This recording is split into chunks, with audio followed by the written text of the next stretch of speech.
vino a quebrantar la ley, ¿cierto? A cumplirla, Jesús vino a cumplir la ley, no a quebrantarla. Ya, a cumplir la ley. O sea, de momento que Jesús fue a la cruz, la ley pasó a segundo plano. A ver. ¿Pero esa es la pregunta? ¿Esa es la pregunta? Okay, No, okay, ya. Estoy recién levantando. Ya. A ver, para irte respondiendo, cuando algo se cumple, para Dios ya no es que pierda el sentido, sino que como Él ya la cumplió, nosotros, cuando tú estás en Cristo, estás dentro de la persona de Cristo, para Él tú ya cumpliste. Ya. O sea, pasa no a ser una medida que te rige. Ahora, eso es por fe. Porque si tú no lo ves por fe, tú sigues operando en la ley. Porque la Biblia dice que el que peca sin ley será juzgado, y el que peca con ley será juzgado. O sea, la ley en algunos casos sigue operando, pero no porque Dios lo quiera, sino porque hay gente que no ha sido introducido en Cristo. Por ejemplo, Israel. ¿Ya?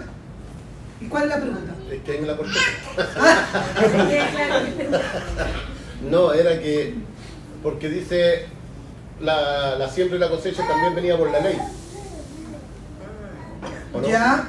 Entonces, por eso la pregunta era, si la siembra y la cosecha, o sea, uno lo que sembró cosechó, pero venía por la ley.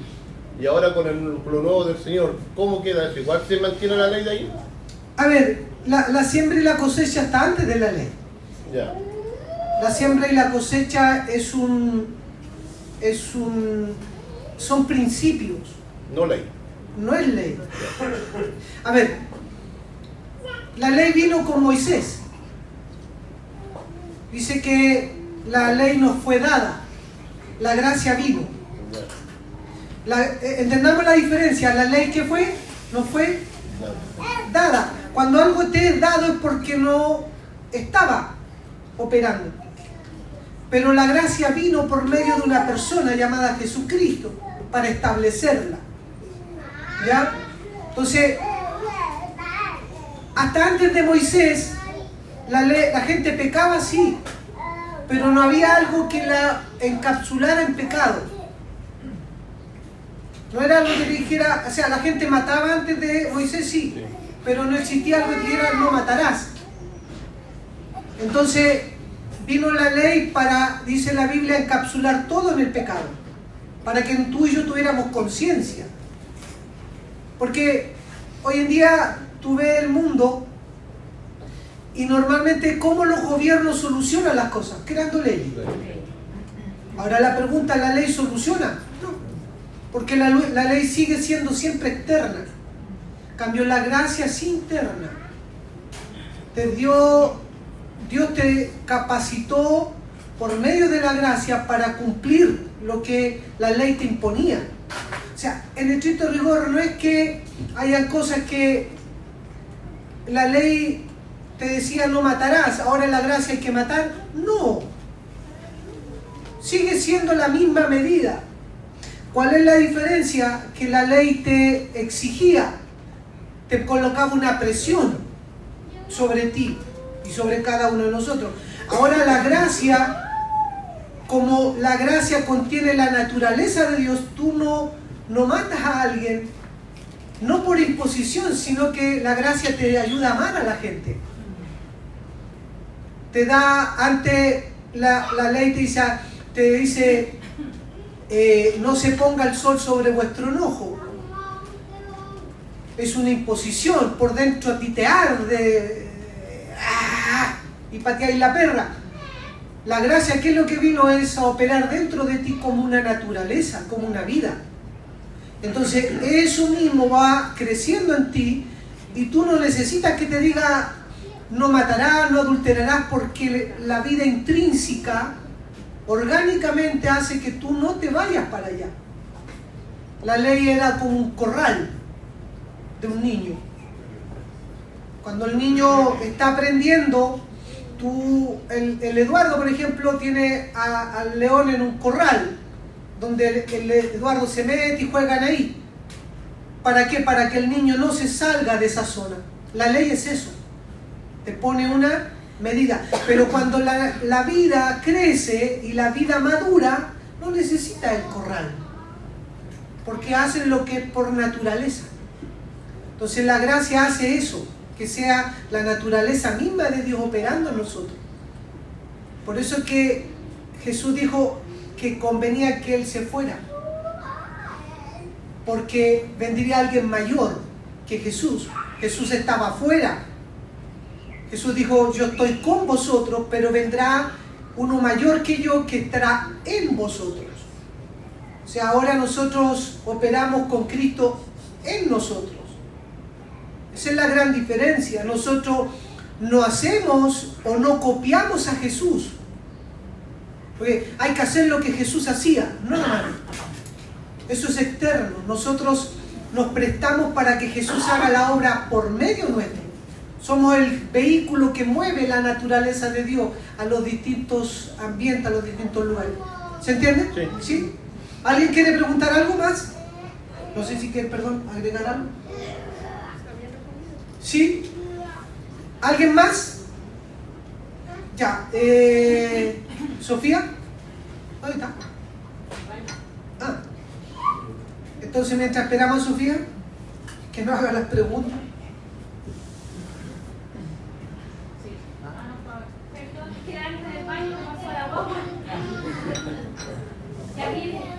Pásasela a la guagua.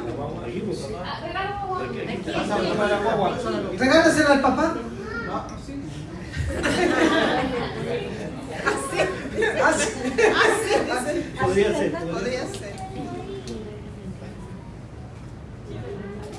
Ya, tengo más preguntas. Ya, dálenos a la primera.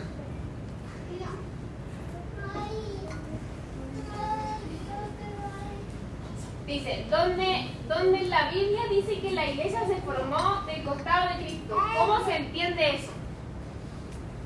Ya. No sé ¿Quieres qué clase de contestar? pregunta es. Sí, no, está bien, está bien. Que no sé cuál es la pregunta. Es que cómo se formó la iglesia. Y yo entendí la pregunta. ¿Cómo se formó la iglesia? Claro. Sí. La Biblia dice que la iglesia fue formada al costado de Cristo.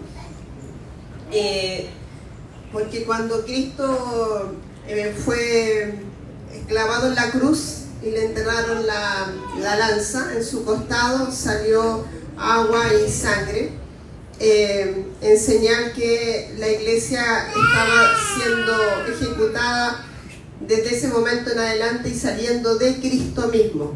No era solamente porque Él haya sido crucificado, sino que la iglesia estaba saliendo de Él.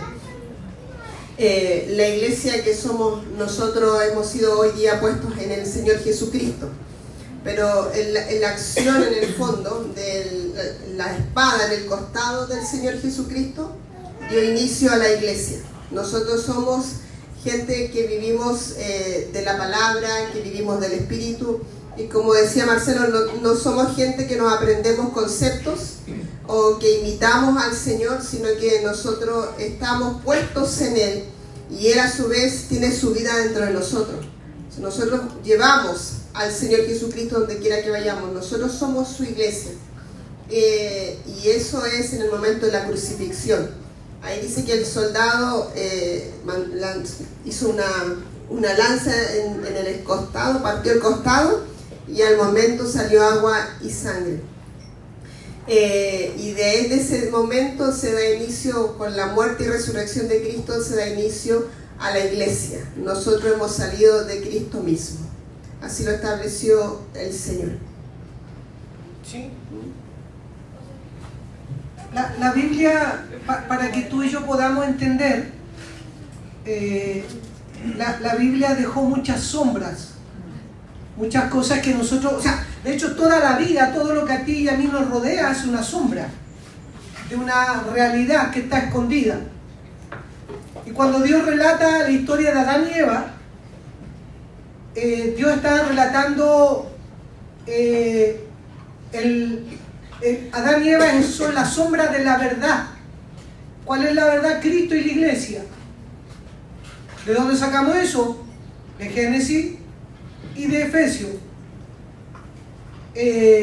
Entonces, Dice la Biblia que cuando Dios hizo dormir en un sueño a Adán, dice que en un sueño donde sacó una costilla, y de la costilla formó a una mujer, y le dijo, Adán cuando abrió los ojos dijo, esta será llamada varona porque el varón fue tomada, ella es hueso de mi hueso y carne de mi carne.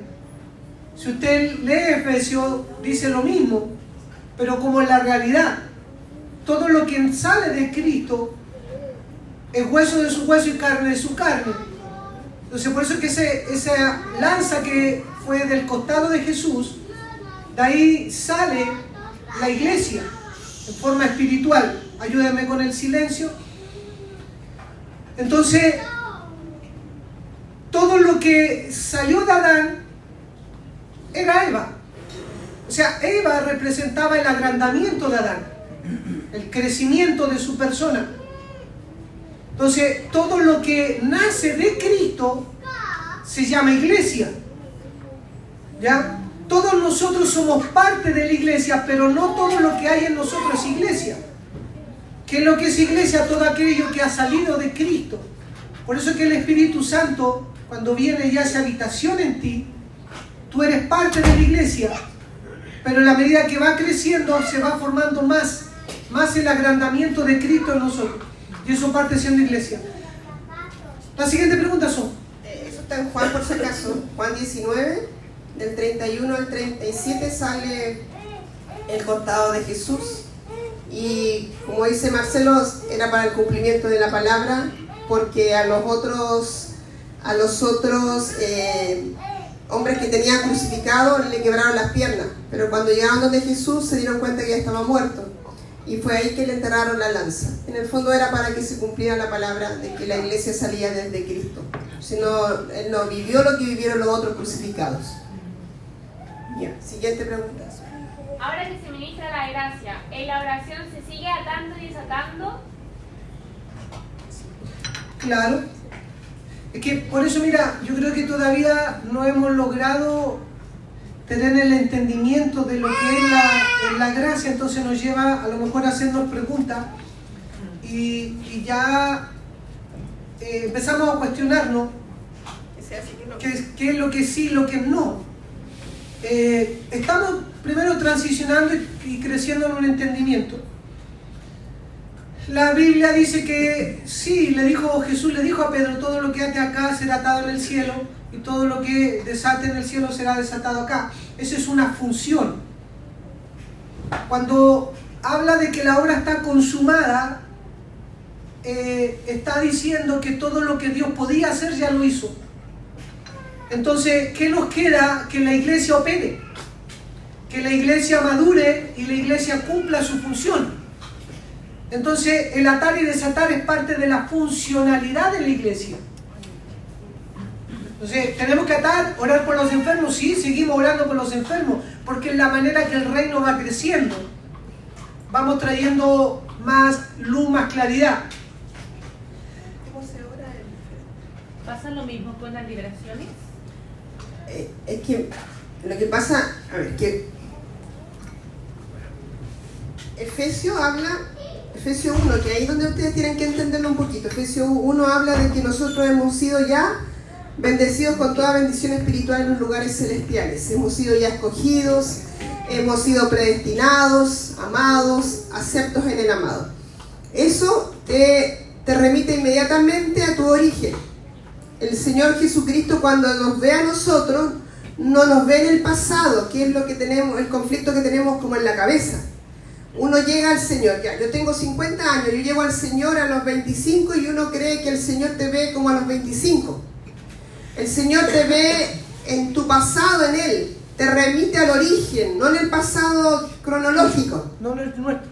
Entonces, cuando tú recibes a Cristo, el Señor inmediatamente te remite al origen, y el origen es antes que el mundo fuese.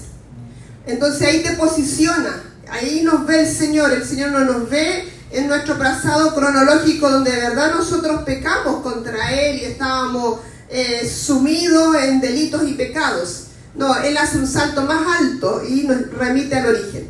En ese origen del Señor nosotros ya somos aceptos, ya somos amados, ya estamos perdonados, limpiados. Ahora, Cristo en la cruz del Calvario ganó todo eso para nosotros. Entonces ahora, ¿nosotros qué hacemos? Oramos igual.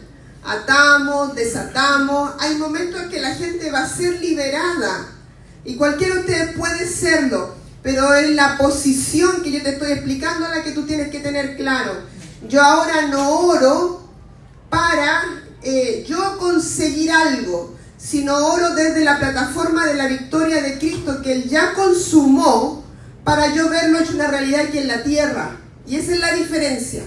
Antiguamente nosotros guerreábamos para lograr que se ejecutaran las cosas, porque no teníamos este entendimiento. Entonces, Padre, yo desato a mi hijo, Padre, yo... Pero en el corazón creyendo que nosotros estábamos haciendo la guerra para que cayeran los muros y todo eso. Ahora entendemos que no es así.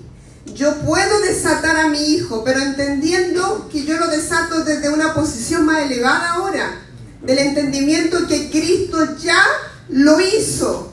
Y yo quiero ver la manifestación de eso en la tierra, porque Él ya ganó la victoria por todos nosotros. Y Él dice que fue consumado, pero yo necesito verlo en manera experimental, probarlo, como le decía yo a la frutilla. Probar a Cristo como sanador, probar a Cristo como proveedor, probar a Cristo como mi cuidador, mi guardador. Es una verdad, ya está establecida, pero si tú no la gustas, para ti nunca va a ser una verdad, va a ser solamente información. Entonces ahora nosotros necesitamos probar esa verdad que ya es real. Por eso yo oro desde la plataforma de que Cristo ya ganó algo para mí. Ya no estoy ahí abajo, estoy acá. Él ganó esta victoria para mí. Pero Señor, aquí yo quiero gustarla.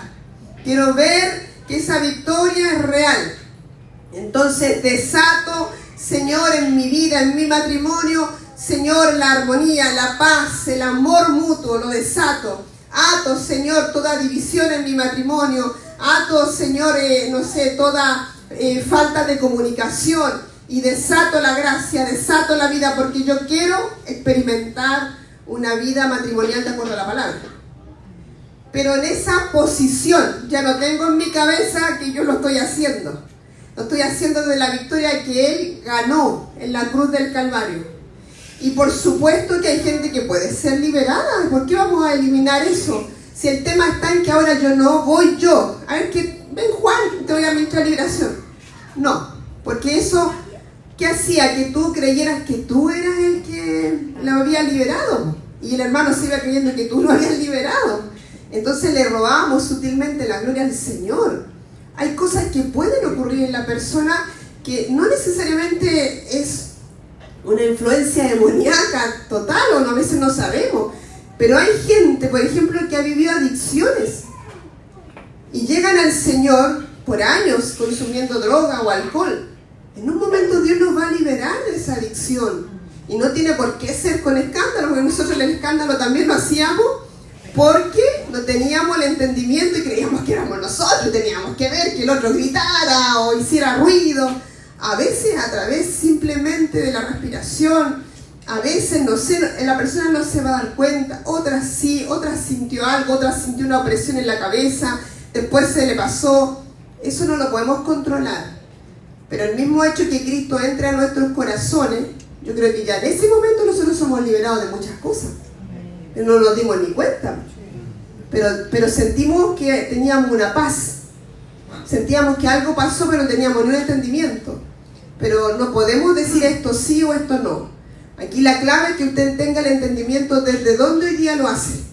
Y nosotros todo lo hacemos desde la victoria de Cristo. Nos remetimos al origen. Mira, la Biblia en Juan dice que Jesús dijo el juicio de Satanás ha llegado. Después tú tienes en Hebreos 2, si no me equivoco, dice que el diablo ya fue juzgado. Entonces la pregunta, ¿tú ves que el diablo desapareció de escena? No. pero para Dios ya está juzgado, ya el juicio fue hecho. Entonces, antes de la cruz uno oraba desde la posición de que el diablo tenía que ser juzgado, pero ya Cristo ya lo juzgó, el mundo demoníaco ya fue juzgado. Entonces, si tú vas al libro de Efesios 3, no sé si lo puedes buscar, pero por el 14 por ahí, dice que ahora la iglesia está puesta para mostrar la multisabiduría de Dios a los principados y a las potestades. O sea, nosotros oramos. Multiforme sabiduría de Dios. ¿Cuál es? El 3:10, para que la multiforme sabiduría de Dios sea dada a conocer por medio de la iglesia. Para que la principal. multiforme sabiduría de Dios sea dada a conocer por la iglesia. O Los sea, nosotros principales oramos potestades. para dar a conocer. Donde está la tiniebla no está conocido. Entonces tú como luz, tú vas a los lugares y tú estás dando ¿qué? A conocer. A conocer.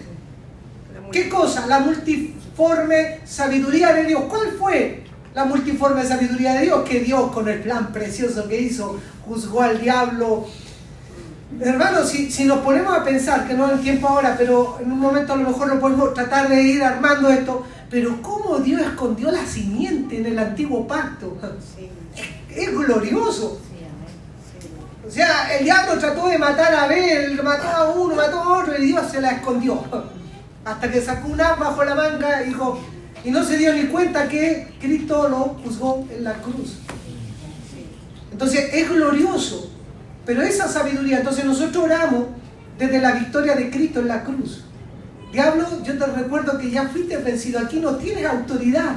La autoridad somos los hijos de luz. O sea, en los lugares donde está la enfermedad, donde está la tiniebla, donde el diablo todavía opera, es porque está carente de luz. Nada más. Y tú y yo fuimos llamados ¿a qué? A dar a conocer. O sea, oramos desde esa posición. Nosotros llevamos la verdad adelante, nosotros llevamos la luz adelante. Entonces eso cambia todo, pero no por nuestra capacidad, no porque tú seas más santo o menos santo, no, es por la obra consumada de la cruz. Amén. Pero se puede atar y desatar, así que háganlo, Sí, por favor, se puede liberar a alguien, sí, también se puede. Hay que tener cuidado, sí. Porque a veces le echamos más culpa al diablo y es pura carne, hermano. Y eso, en eso, hay que ser bajo autoridad. bajo autoridad, sí. Bernardo, ¿tú quieres preguntar algo? Sí, no, que era relacionado con lo mismo. Lo que pasa es que en la oración, a ver, yo veo como dos tipos de convicción. Si la oración estoy haciendo, o sea, de lo que se hablaba de atar y desatar, estoy haciendo la oración conforme a que la oración tiene que ser atando algo, como creyendo que a lo mejor Dios todavía no lo ha hecho, pero o hacer la oración con la convicción de que Dios ya lo hizo, entonces ya cambia la oración. Justamente. De agradecimiento porque Dios ya lo hizo, o Jesús ya lo hizo, Sí. o de hacerlo de que no tengo que orar porque... Para lograrlo. Claro. Sí, eso es lo correcto. O sea, nosotros oramos con fe. Amén. O sea, tú puedes estar enfermo, pero tú puedes ya parar y decirle, Señor, gracias porque fui sano en la cruz. No lo veo, me duele la cuestión, pero lo veo por fe. Estoy dando a conocer la verdad de que Cristo me sanó. Se trata de fe. Entonces, a veces nosotros la fe, oramos para que en el transcurso que estáis orando agarre fe. Como que estáis calentando los motores para ver si en un momento conectáis con la fe. Ese es el rollo nuestro. Porque nosotros oramos desde nuestras capacidades. De nuestras capacidades debemos aprender a orar desde la cruz, del valor que el Padre le dio a la cruz. Porque si no pareciera que tú estás orando y empiezas a calentar motores, no, y nos traemos, damos a conocer, por eso que es importante este versículo, damos a conocer la sabiduría de Dios, cómo Dios venció, cómo Él nos liberó, cómo Él nos sanó. Por eso que estamos metiéndonos fuerte en lo que es la cruz, porque la cruz no es solo sufrimiento, sino que es liberación. La cruz trae existencia a lo del Señor, etc. Amén. Hermano Enrique. Estaba diciendo de la oración de desatar y atar. O sea, nosotros tenemos que orar creyendo y sabiendo que Dios ya lo hizo. Claro. Para que nosotros aquí lo podamos ver. Exacto. Exacto. Claro, porque la Biblia dice que Cristo en la cruz, por ejemplo, en el caso de la enfermedad, Él venció toda enfermedad en la cruz del Calvario. De hecho, todos nosotros sabemos que a Él le dieron 39 azotes y que las primeras enfermedades son ese tipo y de ahí se ramifica cada enfermedad. Entonces, cada azote que Cristo recibió fue una cancelación de una de las enfermedades de base, que son las 39, de ahí se ramifican todo el resto. Entonces, Él ganó la victoria sobre la enfermedad, Él ganó la victoria sobre el pecado, sobre la muerte, todo eso. Entonces, nosotros oramos desde esa posición, para yo apoderarme de esa victoria, para yo hacerla efectiva en mi vida, para que en mí no tenga más gobierno la enfermedad, sino que yo sea gobernado por el Señor en esa área. Perdón, no lo leí porque ahí se mueve. Nosotros tenemos a Cristo, recuerden, en el espíritu al 100, pero esto lo estamos viviendo en el día a día, en el alma. Entonces ahí donde hay cosas que uno sabe en la cabeza, pero no las tiene reveladas todavía, no han sido transformadas. Entonces ahí vamos gustando de Él todos los días. Por eso oramos desde esa plataforma de victoria, de que Él ya ganó. Sofía. ¿Qué es fe y cómo se puede tener fe? La fe, lo voy a poner. La fe, a ver, volvemos a lo mismo, está la obra consumada de Dios, está todo cumplido para el Señor, Él hizo todo lo que podía hacer, no la palabra podía hacer, sino que ya Él consumó, pero esa verdad dista mucho de nuestra verdad. Entonces, lo que tú logras ver tiene que ver con lo que se ha añadido en fe. Entonces, la fe es aquello que te colabora para ver más claramente la obra consumada de Cristo en la cruz. O sea, la fe es el elemento divino que tú paulatinamente vas viendo. Oh, Cristo ya me liberó. Por ejemplo, lo que estamos hablando ahora. No es necesario orar desde mi fuerza, si no oramos de la obra consumada de la cruz. Tú tomas eso y empiezas a orar y ya tú lo empiezas a ver y se agrega fe. Porque la fe te ayuda a ver la obra consumada de Dios. Ahora, ¿cómo se agrega la fe? La Biblia dice que viene por el oír. Y el oír la palabra de Dios. Ahora, es que tú y yo podamos aprender a oír a Dios. Y oír a Dios, tú lo puedes oír hablando por medio de la palabra, cantando, puedes orando, vas caminando y Dios te dice algo en tu espíritu y se formó y termina siendo una bandera de lucha, por decirlo de una forma. A mí me gusta mucho el ejemplo y lo he dado varias veces cuando Pedro caminó sobre las aguas. Pedro caminó sobre las aguas porque oyó una palabra. ¿Cuál palabra? Él dijo: Señor, si eres tú, haz que yo camine. Jesús dijo: ven. O sea, una palabra puede ser cortita, larga. Jesús dijo: ven. Y Pedro empezó a caminar. Pero cuando se dio cuenta de todo lo que ocurría alrededor, porque había una tormenta, que el agua sobrepasaba a lo mejor su altura, él dice que se empezó a hundir. Y Jesús dice que lo tomó y le dijo: ¿qué?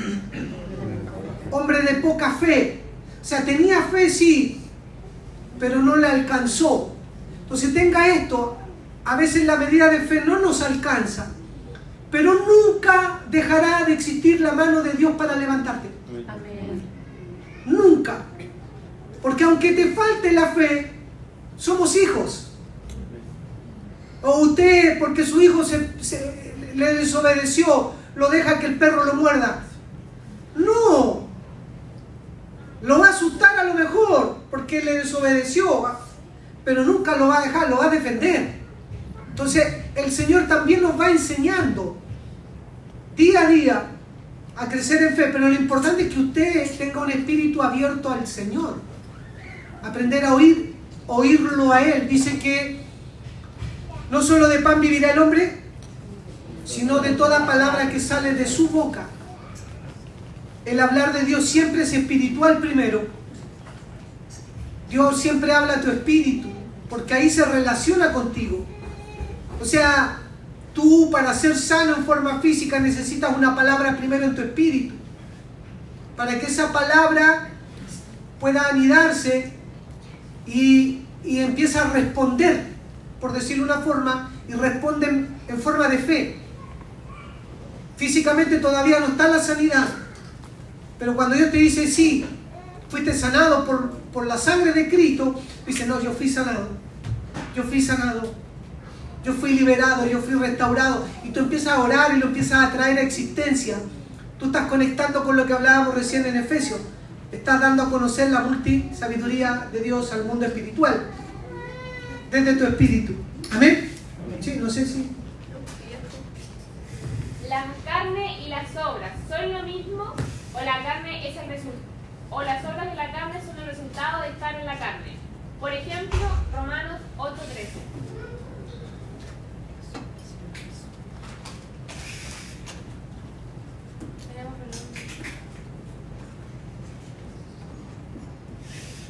¿Fue a buscar Romano? Ah, ¿no? Yo te pensé que estabas esperando contestarle tú. ¿La carne y las obras de la carne son lo mismo?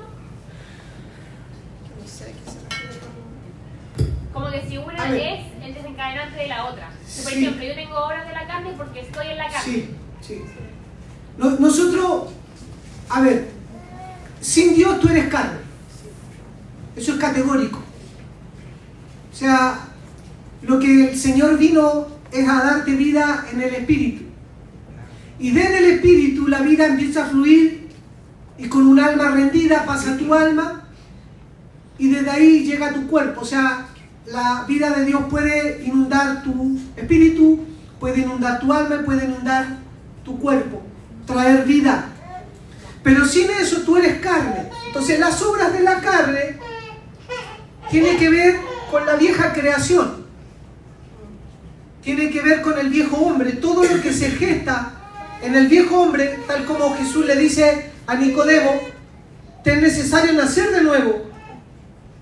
Porque todo lo que nace en la carne es carne. Pero ahora hay una nueva vida en ti, que es la vida del Espíritu. Y tú debes empezar a gestar cosas en el Espíritu, en esta nueva naturaleza.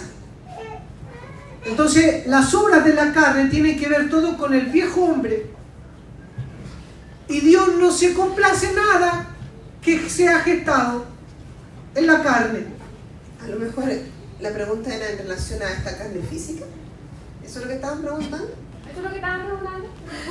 Claro, porque a veces la gente cree que es como esta carne física, que es la carne de Pues pecado. puso Romanos 8:13, que dice que si vives conforme a la carne, mueres, pero si haces morir las obras de la carne, entonces vives. Ah, Y tú por estás ejemplo, hablando del viejo hombre.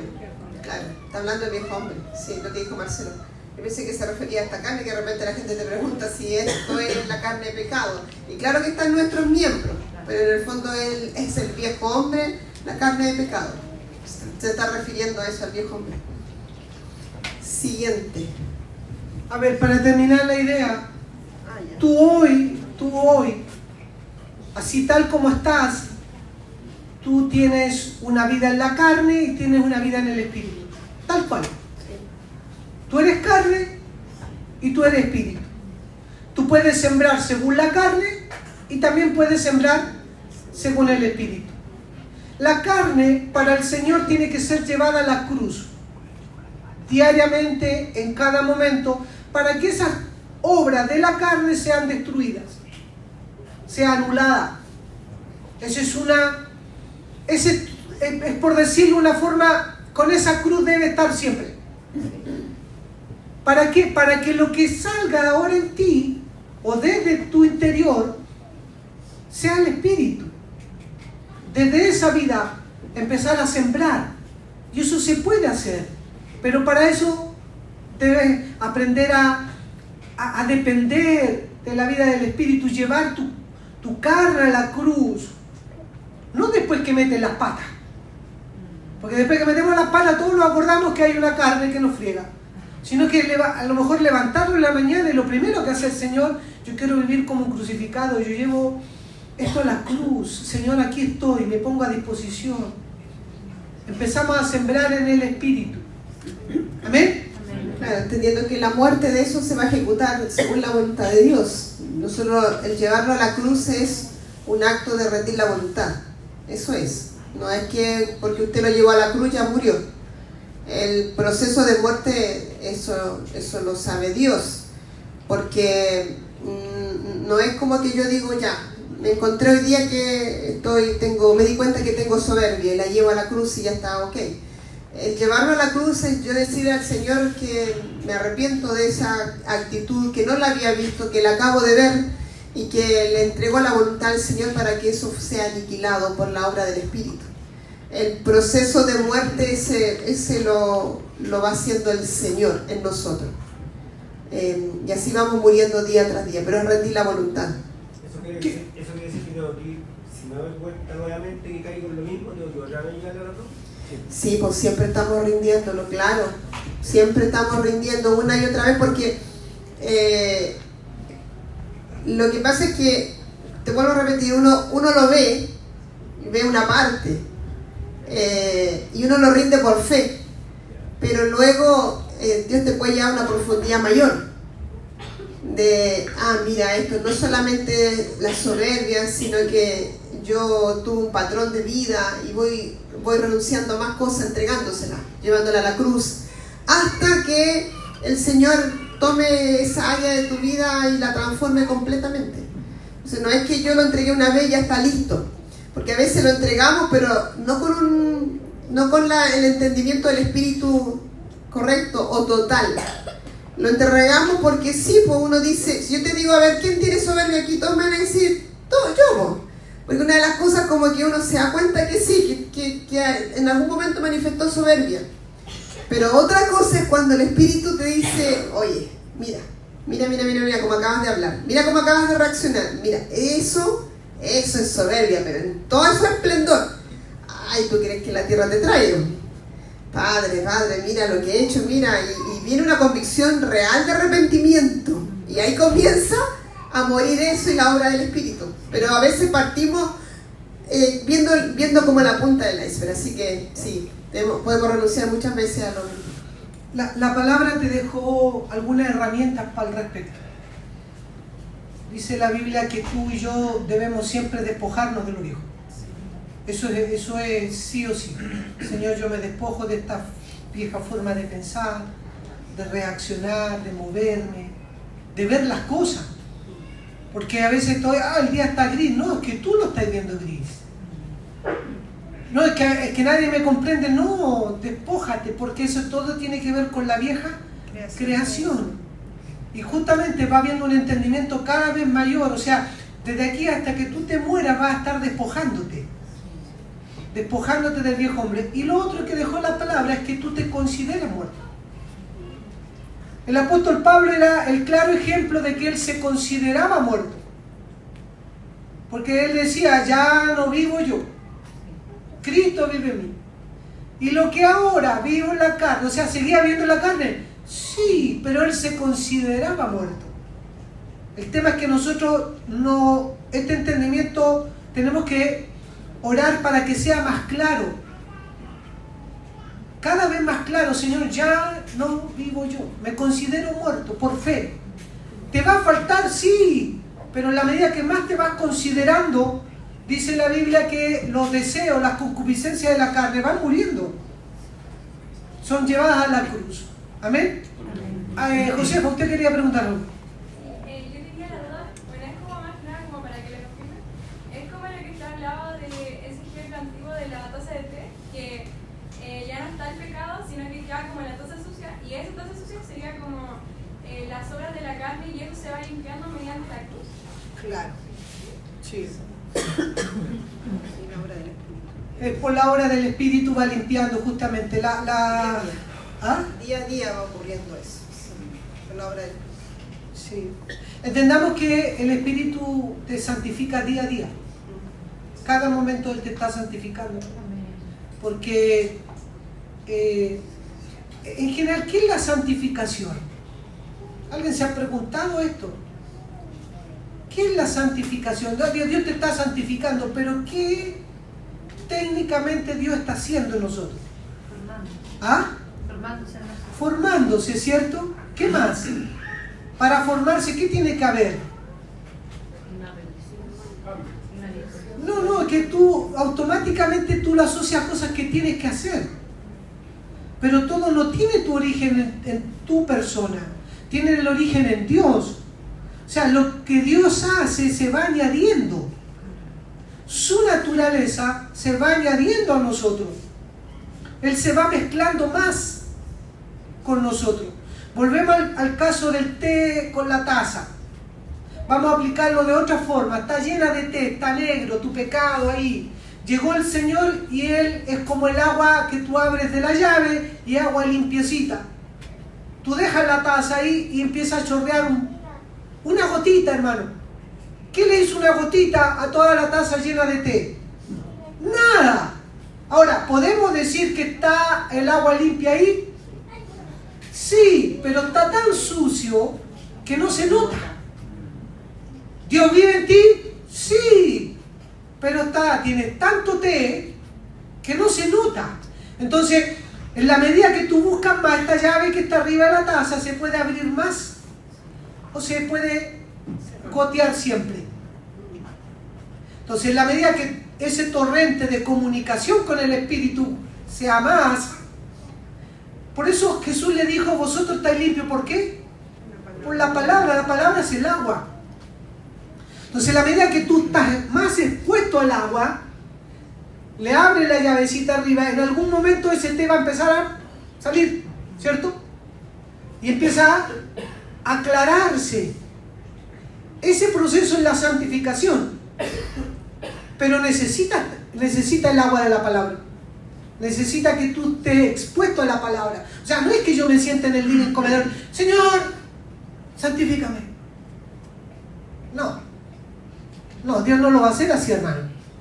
Dios lo va a hacer en la medida que tú te expongas a la palabra. Y la palabra puede ser la palabra escrita, puede ser la palabra cantada, puede ser la palabra ministrada directo por el Espíritu Santo. Es la palabra, en las distintas multiformes, expuestos siempre a la palabra. ¿Amén? ¿Se entendió más? Si nosotros, por ejemplo, dejamos una taza que está manchada con té y la dejamos remojando solo con agua sin siquiera pasar una esponja, al rato yo la lavo y ya no tiene las manchas porque estuvo sumergida en el agua y la palabra. Siempre tiene que ver con lo mismo, que el agua en general siempre fluye. A Dios es un constante fluir. Entonces siempre expuesto a la palabra, que Él te vaya limpiando, justamente como dice la Angélica, con su mano sacándote las cosas que, el ejemplo que había dado antes yo, que hay cosas que a veces requieren raspar un poco más profundo. Es que el mismo ejemplo, bueno, que nos invitó en un momento, el ejemplo de ella era que la pregunta nacía de por qué Dios tiene que hacerte pasar por cosas. Y ahí usted dijo, ¿sabes? Que es necesario que Dios limpie, porque yo soy la taza, claro, pero el fin de la taza es que alguien disfrute el contenido. Ese es el fin de la taza. Es el fin. Entonces Dios tiene que limpiarte constantemente porque nadie toma de una taza sucia, porque se contamina el contenido. Entonces Dios te limpia para poner su contenido para que alguien más lo disfrute. Claro. Eso es lo que me acuerdo. Sí. Que hay cosas que de repente Dios ministra y yo no me acuerdo de memoria, pero gracias, Mario. Por eso le he dicho a algunos que escriban las cosas que Dios suelta, porque a veces hasta uno se lo olvida. ¿Amén? Se me fue mi acompañante. ¿Cómo se puede madurar en Cristo? El madurar tiene que ver con lo mismo más o menos que hemos venido hablando. El madurar tiene que ver con la vida que tú tienes dentro. Que esa vida que en un momento llegó en forma de agua pueda crecer y madurar. Es Cristo creciendo dentro de ti, es Cristo tomando el control. Porque, hermano, tú me puedes decir que Cristo habita en ti. Sí, es verdad, pero no se ve. O se ve poco, o se ve mucho. Entonces, cuánto Él se vea en ti tiene que ver con madurez. Porque Él se va a ir viendo en ti en la medida que tú vas crucificando tu alma para que Él gobierne y Él pueda ser visto. Porque hay gente que tiene a Cristo en el corazón, pero el carácter o el temperamento, mejor dicho, es un desastre. Entonces, muéstrame tus obras a través de la fe, dice la Biblia. Pero nosotros automáticamente esa palabra obras la asociamos a hacer cosas. No, lo que la palabra está diciendo más claramente es que yo veo tu obrar y veo tu fe. O sea, si yo veo a Cristo en ti, yo puedo ver tu fe, que Dios es real. O sea, Dios cambia en la medida que yo te vea a ti, que Dios te ha cambiado a ti. ¿Sí o no? Entonces, esa madurez, el madurar es dejar de ser niño. Para madurar debes aprender a dejar. Eso es lo primero. Cuando era niño, pensaba como niño, actuaba como niño. Mas cuando fui grande, cambió mi lenguaje, mi forma de comportar. Entonces, madurar tiene que ir en pos de eso. Si alguien te miraba feo antes y tú te ofendías, ahora el Señor, como ha crecido en ti, tú lo saltas. Estás madurando. Ya no te ofendes por cualquier cosa. Y no es que nos empecemos a ofender para ver si eres maduro. No. Nos vamos a empezar a ofender todo acá. Pablo lo explica de otra forma en la carta de los Corintios. Dice esto, dice: es necesario que las contiendas hayan entre vosotros para que se manifieste lo verdadero. Ah, es distinta la cosa. No es para fregarte, es para ver cuánta verdad hay en nosotros. O sea, la situación que tú y yo enfrentamos día a día, entre nosotros, afuera, tiene una finalidad de que se manifieste lo verdadero. ¿Cuánta verdad hay en nosotros? Entonces, si la medida de verdad es muy pequeña, tú te vas a ofender, ¿no? Te vas a enojar, vas a querer dejar todo botado, me voy a la casa de mi mamá. Lo que me dijeron, etcétera, todo eso usted lo conoce de memoria. Sí, a lo mejor algunos indicadores que le pueden ayudar un poquitito para que usted vea, si usted ha ido alcanzando madurez. Que justo estoy estudiando yo esa parte. Esa pregunta la hizo ella. No, pero como usted sabe que estoy estudiando. ¿Ah? No es necesario, claro. Estoy estudiando y justo este mes me tocó en los estudios que estoy haciendo un poco de la madurez espiritual. Y algunos indicadores para que usted vaya viendo. Por ejemplo, la enemistad entre hermanos en Cristo es una señal de que falta madurez. Cuando nosotros quedamos pegados, como dice Marcelo, en algún conflicto que hemos tenido. Acciones de manipulación desde posiciones de liderazgo también involucran madurez. Cuando la persona que está en cualquier posición de autoridad, dentro de una casa iglesia, dentro de pastoral, dentro del liderazgo, manipula para poder lograr algo, eso es falta de madurez.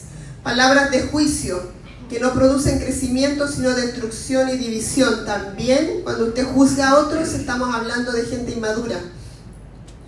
Habladuría y chismes. Cuando usted anda para allá y para acá, lleva y trae, que este me dijo, que yo le dije, que tú me dijiste, que nos dijimos, también es inmadurez.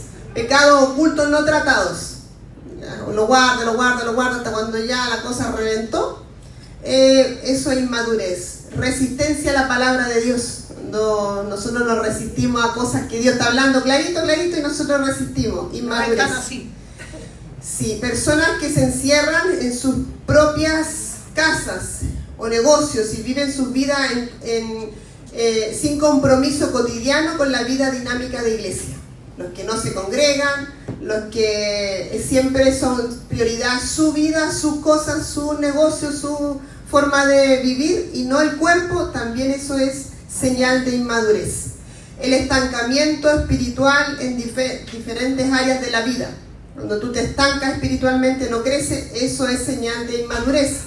falta de sujeción a la autoridad puesta por Dios en obediencia revelada y no impuesta, sino yo me sujeto por revelación del Espíritu, no porque yo te diga tú te tienes que sujetar. Esa gente que le falta sujetarse a la autoridad por revelación también es inmadura. Y por supuesto la más importante, cuando a usted le falta fruto, cuando no hay señal de fruto, paz, gozo, mansedumbre, templanza, el fruto. Cuando no hay señal de fruto en las crisis, también eso es señal de inmadurez. Ahí usted tiene varias como para ir viendo si es inmaduro o maduro. Lee ese título. Estamos verdes. Madurez. ¿Ah? Estamos verdes. Estamos verdes. Vamos en pos de madurez. Madurez es ver a Cristo crecer en las personas. Madurez es ver a Cristo Crecer en las personas. ¿Hay alguna otra? Sí, tiene otra. ¿Hasta cuándo es saludable ser niño? Espiritual, yo creo. Me falta esa parte. Sí, Que no hay. es que no existe la salud en un niño perpetuo. Algo está funcionando mal. O sea, hay una etapa de niñez, sí. Sí. Eso es normal. O sea, el león, podemos decir que no le puedo pedir yo que madure. El que tiene que madurar es el papá. ¿Cierto? O sea, él tiene que ser maduro, pero él como papá maduro lleva a su hijo a madurez. Pero, a ver, la madurez es el crecimiento de la vida de Cristo en nosotros.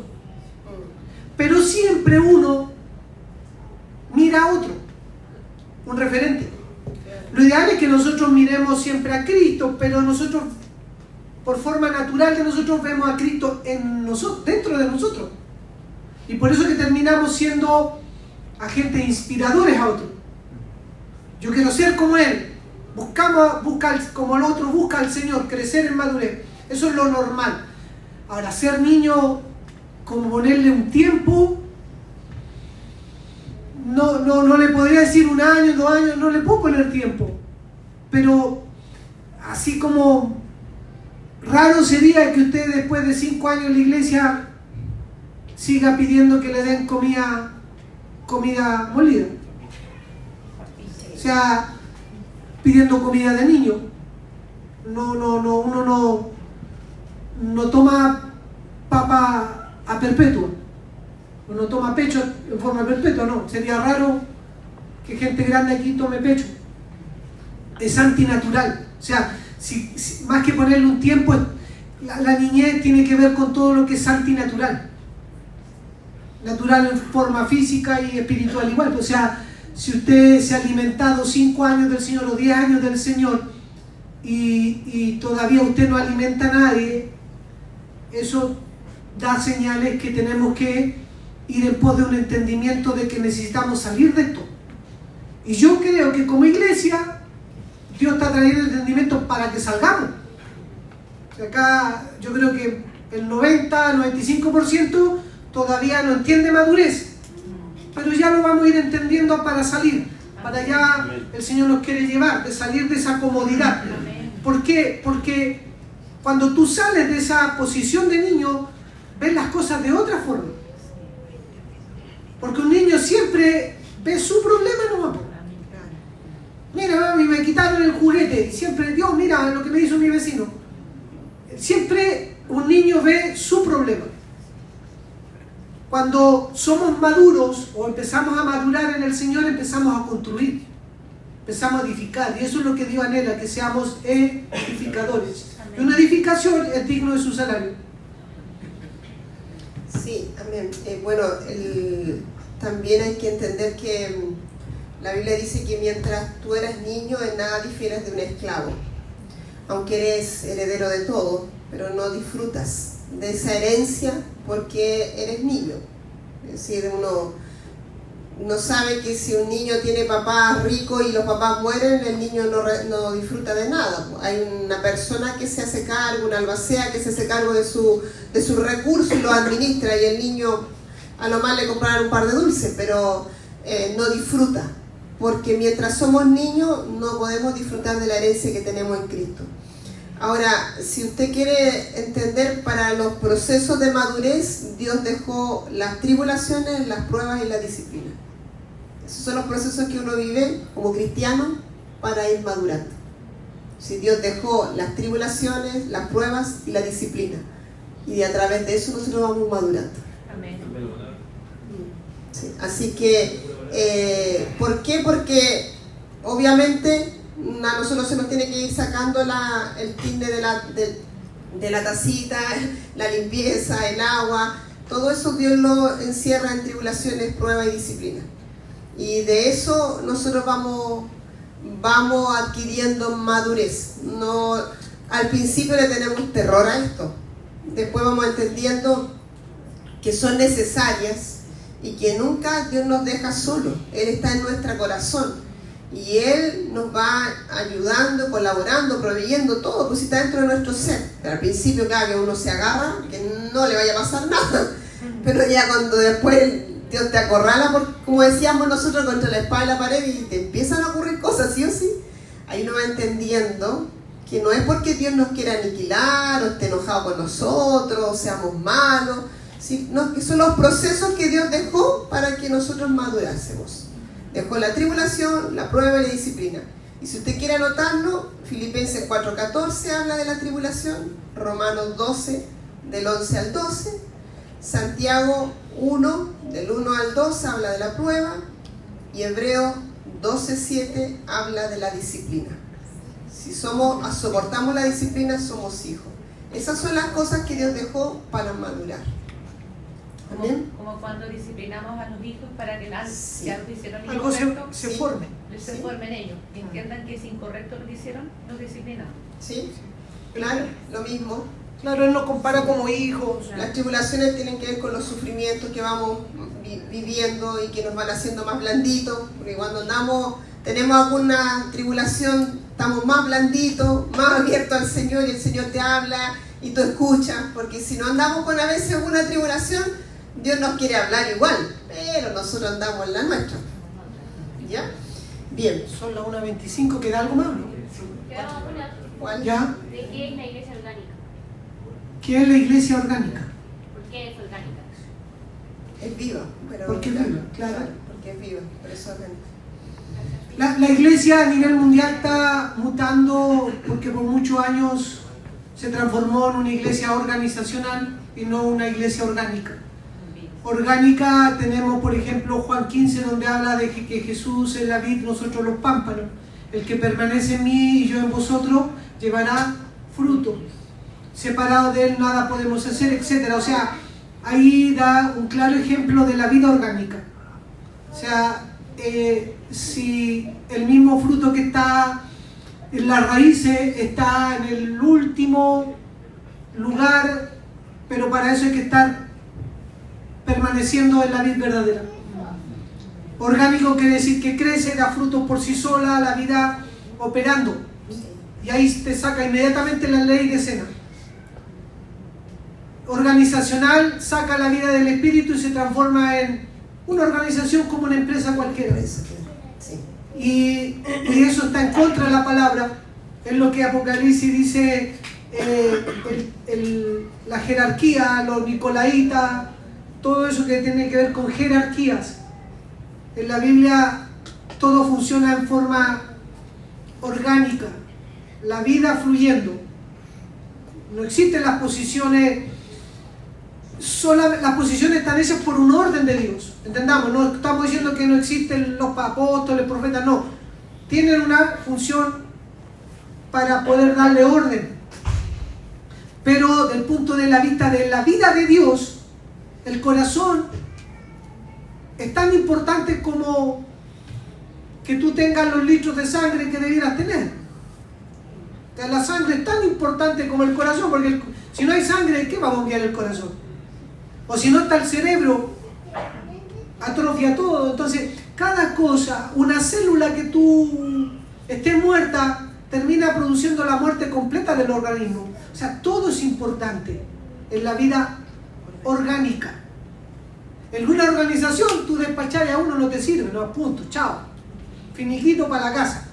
La organización sigue funcionando, pero en el organismo no es tan así. Por eso es que es la importancia de entendimiento del cuerpo de Cristo. Amén. Amén. Bueno, también alguien como hizo una pregunta, pero no la entendemos mucho con la Sofía, pero daba a entender como que cuando nos íbamos de aquí, como donde no íbamos. Por supuesto que nosotros nos vamos con el Señor Jesucristo, nos vamos con Dios, y la Biblia habla que después reinaremos con Él. Ahora, el que ocurra después del milenio solamente habla que nosotros vamos a reinar con Él. Nosotros a lo mejor nos imaginamos en la cabeza que es en el cielo, pero siempre entienda que independiente que la Biblia nos dé detalles, Dios es Señor de todo. El Señor no es que está en el cielo nomás, porque todo está contenido en Dios. Como le dije la otra vez, la eternidad está metida dentro de Dios. Él contiene la eternidad, no es que la eternidad esté por fuera. Entonces, donde esté Dios, vamos a estar con Él. Llámese cielo, tierra, llámese universo entero, donde nos vaya a llevar, nos posicione. El tema más trascendente aquí, para el que preguntó, es tener a Cristo en el corazón, porque desde ese momento, inmediatamente, nosotros somos eternos. Y eso es lo importante. ¿Dónde estaremos después de? Eso lo sabe Dios. La Biblia te da unos destellos del arrebatamiento, de que nos vamos, volvemos, pero tampoco te habla en totalidad miles y miles de años después del arrebatamiento. Lo importante es eso, tener seguridad de que Cristo está en el corazón, y eso se va mostrando en el trayecto cuando usted va viendo que algo está pasando dentro de su interior y está dando fruto. Y si se va de esta tierra antes del rapto, bueno, usted no va a haber corrupción, no va a haber muerte, pero si no, si ve muerte también se va con el Señor, no hay problema. Lo importante es que tenga seguridad de eso. Amén. Háblele a la Martina, a la Catrina, que está quedando dormida. Eso, despiértenmela. Ya. ¿Alguna otra pregunta? ¿No? ¿Estamos? ¿Sí? ¿Oramos? Vamos a orar, ¿sí? Hermanos, cuando una vez que oremos, les pido a todos que nos ayuden. Necesitamos que ojalá no queden restos de miguitas, por eso pusimos esos plásticos, así que vamos a ir sacando todo. Lo que sobra hay que repartirlo, lo llevemos de vuelta a los hogares entre los hermanos. Y hay que sacar el plástico que compró la hermana Ingrid encimita, que el mantel negro que pasó, pero súper desapercibido, pero así no ensuciamos nada. Bien, oremos. Padre, te damos gracias por este tiempo maravilloso de compartir, de estar juntos, de disfrutar un rico desayuno, de poder, Señor, interactuar también, responder preguntas. Te damos muchas gracias, Señor, porque esto nos colabora, nos sirve, nos ayuda a estar juntos y también a crecer, papá. Queremos seguir avanzando, queremos seguir siendo guiados por el Espíritu Santo, que tú seas siempre nuestro norte, nuestra prioridad, y que en cada uno de nosotros esté el anhelo grande, Señor, ardiente, Señor, de servirte de todo corazón. Despiértanos, Señor, a todo lo que tú tengas establecido en este tiempo para cada uno de nosotros. Somos la iglesia y cada uno de nosotros es importante para ti, Señor. Aquí no hay gente más importante que otros. Todos tenemos un alto valor para ti. Permítenos, Señor, servirte donde quiera que estemos. Que ninguno considere en poco el lugar donde esté, sea en la casa, sea trabajo, sea estudio, donde quiera que hemos sido posicionados, Padre, que podamos expresarte y que ninguno mire en poco lo que debe hacer. Donde quiera que estemos, anhelamos y deseamos que Cristo sea visto más claramente, porque tú te complaces en que tus hijos puedan expresarte Señor, no necesitamos tener un cargo para expresarte, no necesitamos estar en una posición de reconocimiento para expresarte. Enséñanos, Señor, llévanos, Espíritu Santo, guíanos para hacer una expresión de Cristo las 24 horas del día, los 365 días del año, Señor, sabiendo que a ti un día, Señor, daremos cuenta. Y no solo eso, sino que tú te complaces y nosotros queremos vivir, Señor, y disfrutar esa complacencia. Así como cuando Cristo, Señor, fue bautizado, tú lo dijiste: este es mi Hijo amado en quien tengo complacencia. Tenemos hoy día a ese Cristo dentro, Señor, que nosotros nos rindamos cada día a ese Cristo que tenemos dentro, Señor, en quien tú te has complacido, porque a través de Él, Señor, nosotros también te complacemos a ti, Señor. Padre, gracias, gracias por este tiempo maravilloso, gracias por este avance en el Espíritu, Señor, que estas preguntas y respuestas hayan aclarado un poco más a cada uno la vida de su interior, la vida que portan. Gracias, papá, te honramos y te bendecimos en el nombre de Jesús. Amén. Amén. Bien.